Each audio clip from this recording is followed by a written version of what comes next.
Ascension Healing Fellowship. This is Pastor Bob, and if you could only see what is going on in my office where I'm sitting at right now, I have 5 little kittens running around and playing. So if you hear the pitter-patter of little paws, and if you hear birds chirping, which is a cat toy that's over here on my desk, yeah, that's on my end, so don't worry about a thing. We moved some stuff around, got a new tenant in one of our rooms, and so I'm back in my original office, but I'm sharing that with 5 kittens. And oh, by the way, they are very adoptable as of like 2 days ago. So let me know. But we've got a really, really fantastic service for you today. Something I'm very excited about, and something that I want to particularly call the world's attention to, especially today.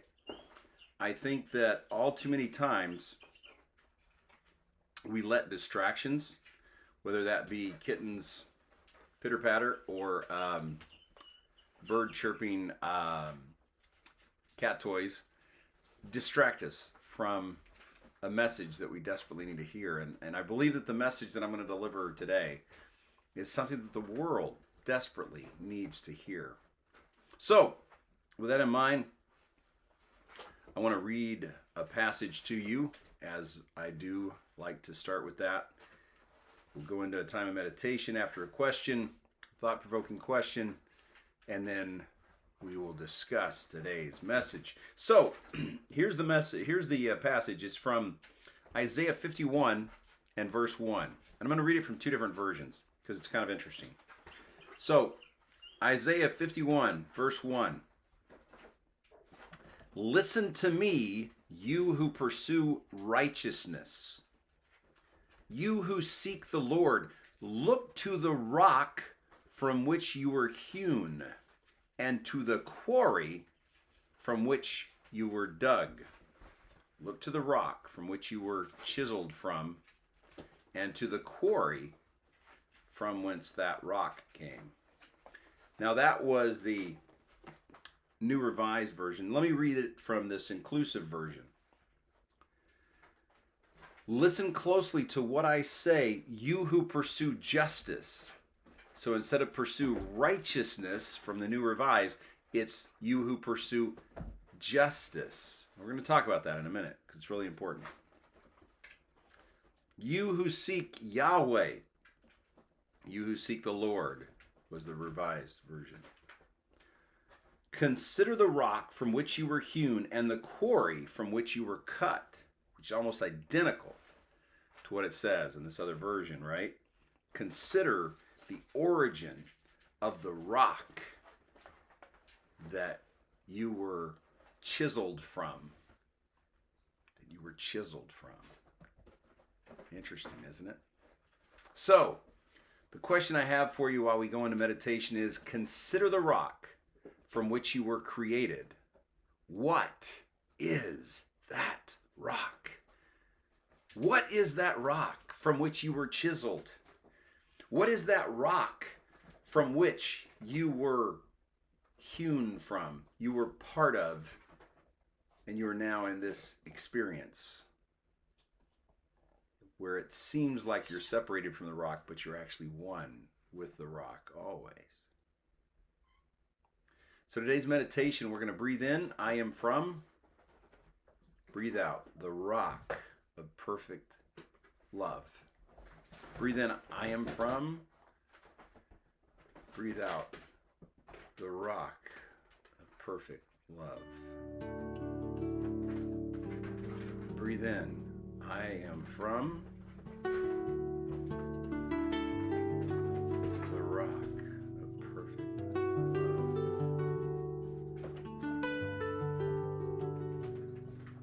I am from the rock of perfect love.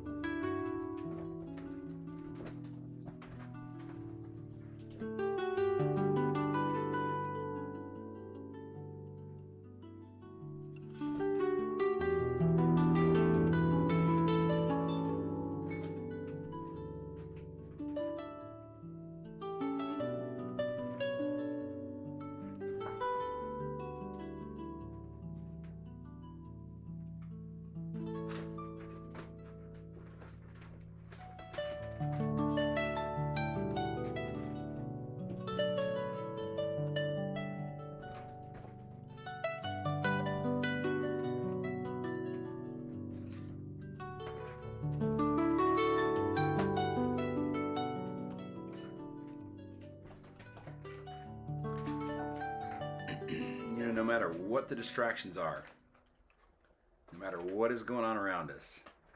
And this serves as a wonderful reminder of that. As I think you'll see in today's message, that's the point.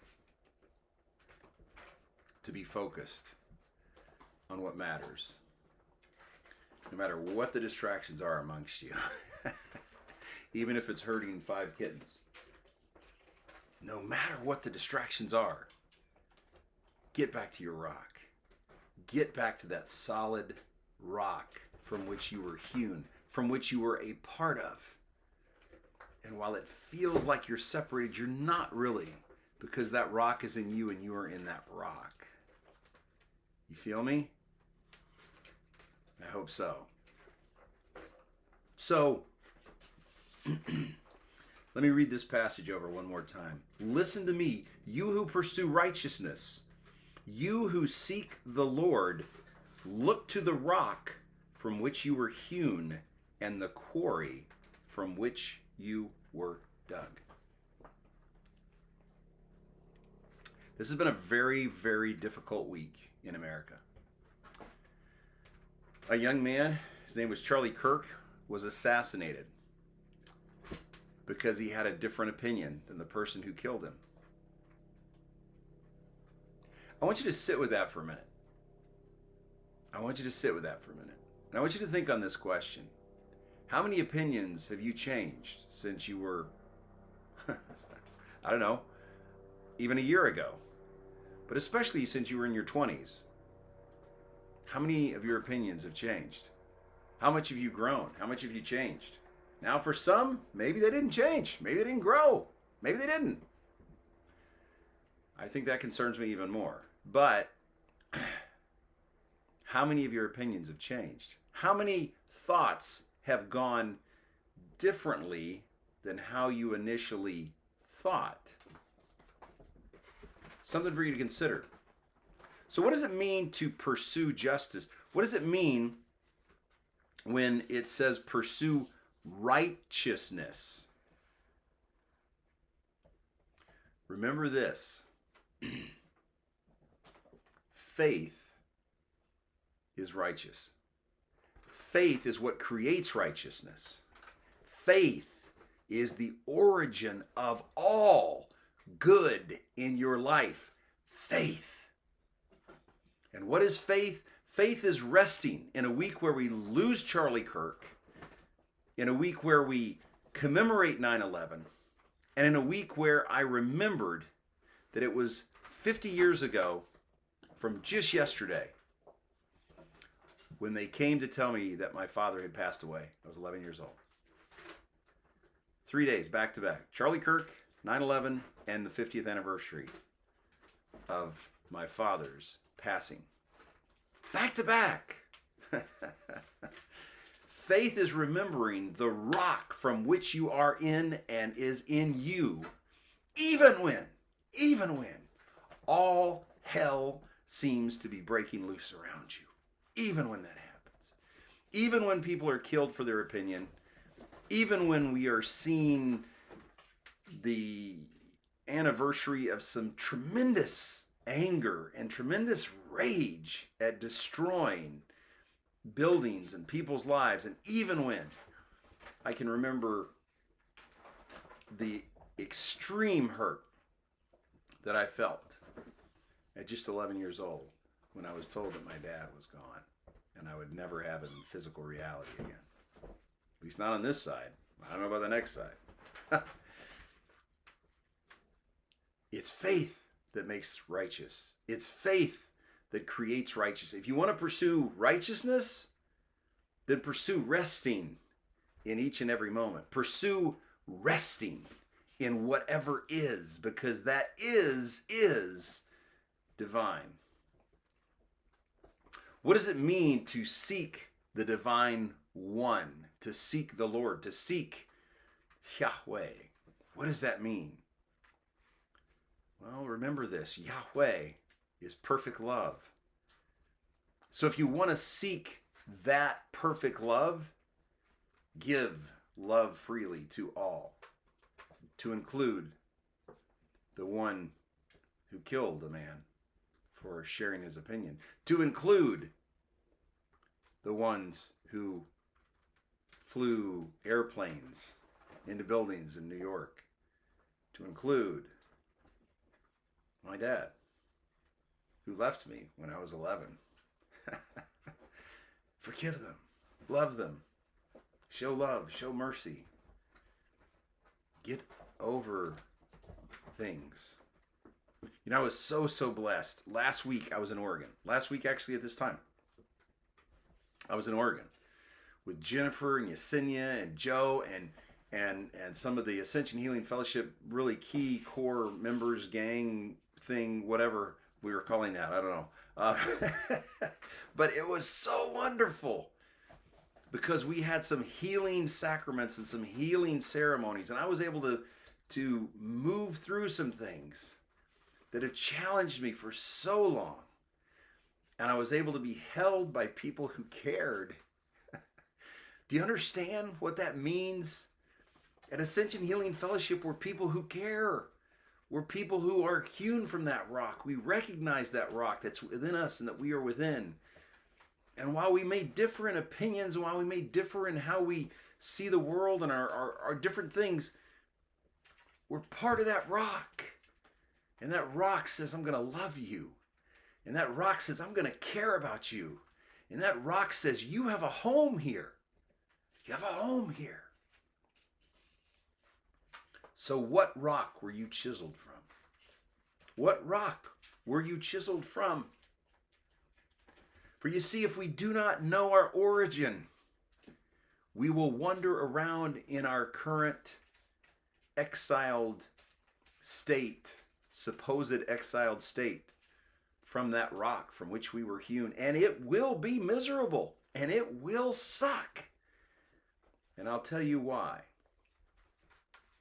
There's basically 3 reasons why we lack this identity. 3 reasons why we lack the identity of the rock from which we were chiseled. Why we lack the faith that produces the righteousness. Why we lack the ability to seek the divine one. Basically 3 reasons. And I want to share those with you today. The first reason is that we believed a lie as to who we are. You know, the first temptation of Jesus in the desert was, if you are the Son of God, already trying to get him to doubt who he was. If you are the Son of the divine, if the divine is in you and you are in the divine, if that really is who you are, then you'll turn these stones to bread. You'll follow this, you'll follow that.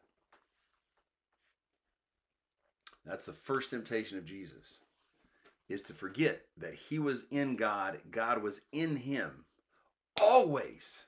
Just like you are in God and God is in you, always. It cannot be separated, for this is the stone from which you were hewn. This is the rock from which you are a part of and is a part of you. Period. Hard stop. That's it. That's what it is. The reason for differing, this is the reason the differing opinions don't matter. This is the very reason why the person who assassinated this young man for a different opinion didn't need to do it, except that he forgot his divinity. When we fully understand that we are in the rock is in us, you are in the rock is in you, the rock of perfect love. When we fully grasp that, when we get that idea, guess what? Opinions don't matter. I don't have to convince you. You don't have to convince me. You could be and believe anything. I don't have to prove anything. And that was a big part of the sacrament that we did in Oregon just last week. So, once we believe who we really are, once we believe that rock, we are labelless. Labelless. The only label that matters is loved. beloved, son, daughter, part of the divine, part of the rock, the solid rock of perfect love beyond human comprehension. That is the only being that matters. And it's labelless. There are no labels for that. There's no black son of God. There's no white son of God. There's no heterosexual. None of that matters. Do you see? Do you understand that? That is so vitally important. And the reason it's so important is because this is the way we love each other. This is it. This is how we are the beloved. This is how. The second reason that we lose sight, second reason that we lack the reality of who we are, that rock from which we were hewn, the second reason for that is that we seek things of earth instead of things of Yahweh. We seek the things that are temporary instead of the things that are eternal. There will never be enough temporary. There will never be enough temporary to create permanence. Let me state that again, just in case that kind of blows your mind. There will never be enough temporary stuff, enough temporary wealth, enough temporary power, prestige. There'll never be enough of that to equate to anything of permanence. Why? Because here's a news flash. We're all going to die. None of us make it out of this alive. None of us. Zero. That's it. Nada. Not a single one of us. There will never be enough temporary to equate to any sort of permanence. And the rock that is in you and in me and in all, and that we are in, all of us are in, that rock is eternal. That solid rock is perfect love. The divine seeks love amongst all, not division, for we are all one divine. The divine seeks love amongst all, for we are all divine. We are all in that rock, and the rock is in all of us. The divine seeks love amongst all of us. As we see that, we look past the opinions. We look past the labels. We look past all that. That's what it means to be in touch with your inner divinity, is to be able to look past all of that nonsense and see the rock in your brother and your sister. That's what it means. That's what it means.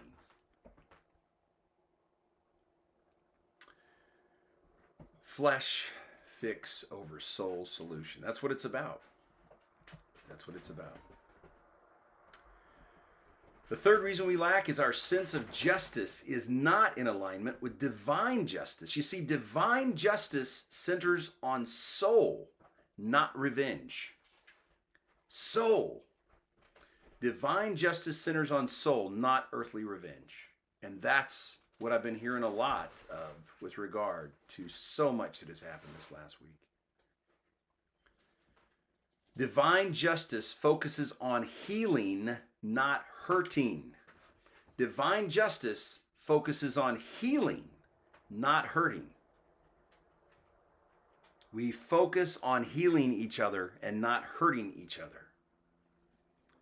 And one final thought on this last reason for lacking. Divine justice unifies in love, not divides in differences. Divine justice unifies in love and does not divide in differences. I want you to think on this. 3 reasons we lack. We believe the lie about who we are. We seek things of earth instead of things of the rock from which we were hewn, Yahweh. And our sense of justice is not in alignment with divine justice, which seeks love, mercy, grace, and peace for all. I hope this message has blessed you, and I hope you'll think on these things. And here's your homework assignment. Go tell at least one other soul this week about Ascension Healing Fellowship and about the fact that they are loved beyond human comprehension because the divine is in them and they are in the divine, and nothing can change that. Love you guys.